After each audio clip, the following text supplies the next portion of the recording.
নমস্কার, বার্নিং ইস্যুতে আপনাদের সবাইকে স্বাগত। সঙ্গে আমি অভিজিৎ। আমরা গতকাল দেখিয়েছিলাম এই বার্নিং ইস্যুতে শিলচর শহরের যে প্রধান সড়ক, অর্থাৎ যে জাতীয় সড়কটি রয়েছে শিলচর শহরের বুক চিরে, সেই রাস্তার অবস্থা আমরা দেখিয়েছিলাম এবং তথ্যভিত্তিক কিছু আমরা পয়েন্ট তুলে ধরেছিলাম। আজ আমার এই বার্নিং ইস্যুতে রয়েছে মালিডোর থেকে বদরপুর ঘাট ৬ নম্বর জাতীয় সড়ক। সেই সড়ক দিয়ে এখন যদি কেউ যাতায়াত করতে চান তাহলে বুক ক্যাপে ওঠে, কারণ কখন কোন জায়গায় ফেসে থাকবেন কেউ বলতে পারবে না। মালিডোর থেকে বদরপুর ঘাট ৬ নম্বর জাতীয় সড়কের দৈর্ঘ্য প্রায় ২১ কিলোমিটার,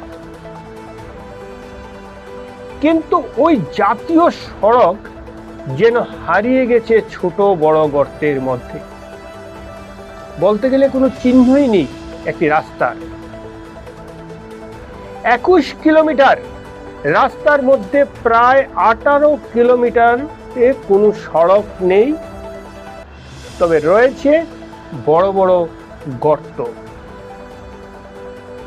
যেসব গর্তে প্রায় সময় ফেসে থাকে যানবাহন আর সৃষ্টি হয় তীব্র যানজট। তবে এসব গর্ত কিন্তু একদিনে তৈরি হয়নি। প্রথম ছোট গর্ত, তারপর ধীরে ধীরে সেটার আকার বড় হতে থাকে। আর এটার একাংশ দায়ভার হচ্ছে ওভারলোড ট্রাকের ক্রমাগত চলাচল।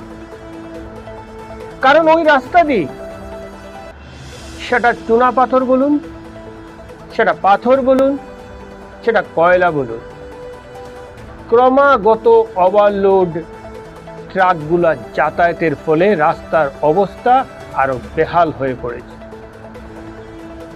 যেন গর্ত নয়, বিশাল বিশাল পুকুরের রূপ নিয়েছে।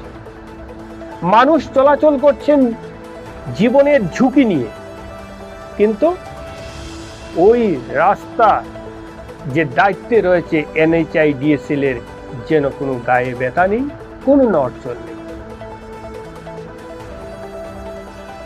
NHIDCL গত ৩ বছর থেকে ওই সড়কে কোনো মেরামত করেনি। এটাই হচ্ছে মূল ব্যাপার। যখন ছোট্ট আকারের গর্তর সৃষ্টি হয় বা ভাঙ্গন দেখা দেয়, তখন যদি NHIDCL কিছুটা সংস্কার করে নিত, তাহলে জাতীয় সড়কটা গর্তের মধ্যে হারিয়ে যেত না, বা জাতীয় সড়কে পুকুর স্বরূপ গর্ত হতো না। প্রায় ৩ বছর থেকে নির্মাণ সংস্থা ওই রাস্তার দিকে কোনো চোখই দেয়নি। গত বছর দুর্গাপূজার সময় প্রায় ১৬ কোটি টাকা বরাদ্দ হয়েছিল ওই রাস্তা সংস্কারের জন্য। ১৬ কোটি টাকা বরাদ্দ হলে কি হলো? এক রাতের মধ্যে ভাঙ্গাচোরা গর্তের মধ্যে পাথর ফেলে পিচ ঢেলে কাজ শেষ হয়ে গেছে।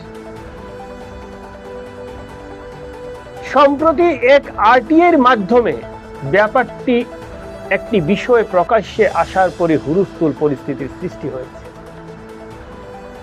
কি তথ্য এসেছে? সেই দুর্গাপূজার সময় যে ১৬ কোটি টাকা বরাদ্দ হয়েছিল রাস্তার কাজের জন্য, তা থেকে প্রায় ১৪ কোটি টাকা হাতিয়ে নেওয়া হয়েছে। কাদের পকেটে ঢুকেছে সেই ১৪ কোটি টাকা? অর্থাৎ মাত্র ২ কোটি টাকা দিয়ে সেই কাজ হয়েছে। আর যার কারণেই আজ জাতীয় সড়ক নয়, যেন গর্তের মিছিল।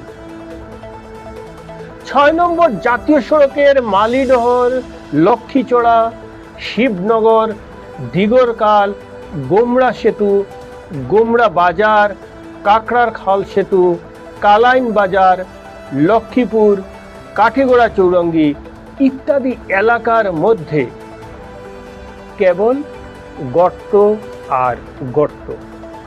রাস্তাটা কোথায় রয়েছে, 6 নম্বর জাতীয় সড়কটি কোথায় রয়েছে তা খুঁজে পাওয়া মহা মুশকিল। কারণ যেদিকেই চোখ পড়ে সেদিকেই দেখা যায় বিশাল বিশাল গর্ত। সরকার অর্থ বরাদ্দ করছে কিন্তু কাজ হচ্ছে না, সেই সমস্ত অর্থ লুটপাট হয়ে যাচ্ছে। বর্তমান সরকারের স্লোগান দুর্নীতিমুক্ত অসম, দুর্নীতিমুক্ত ভারতবর্ষ, কিন্তু 6 নম্বর জাতীয় সড়কের যে হাল বা যে আরটিআই তথ্য বেরিয়েছে তাতে সরকার কি বলবে? দুর্নীতিমুক্ত অসম, দুর্নীতিমুক্ত বরাক। আর এখন শুরু হয়ে গেছে বর্ষার মরশুম, প্রায় প্রতিদিনই বৃষ্টি দিচ্ছে। আর এই বৃষ্টির ফলে রাস্তার অবস্থা আরো বেহাল, আরো ভয়ঙ্কর হয়ে উঠছে 6 নম্বর জাতীয় সড়ক। প্রায় সময় যানজটে বন্ধ হয়ে থাকে। সেটা তো যানজটের বন্ধ, হয়তো এমনও হতে পারে যে 6 নম্বর জাতীয় সড়ক বন্ধ হয়ে যেতে পারে। সেটা ছিল মালিডোর থেকে বদপুর ঘাট যে 6 নম্বর জাতীয় সড়ক রয়েছে তার যে বর্তমান অবস্থানটাই আজ আপনাদের সামনে তুলে ধরলাম। সরকার বা প্রশাসন কি কোনো পদক্ষেপ গ্রহণ করবেন, নাকি সাধারণ মানুষ জীবনের ঝুঁকি নিয়ে ওই পথ দিয়ে চলাচল করবেন?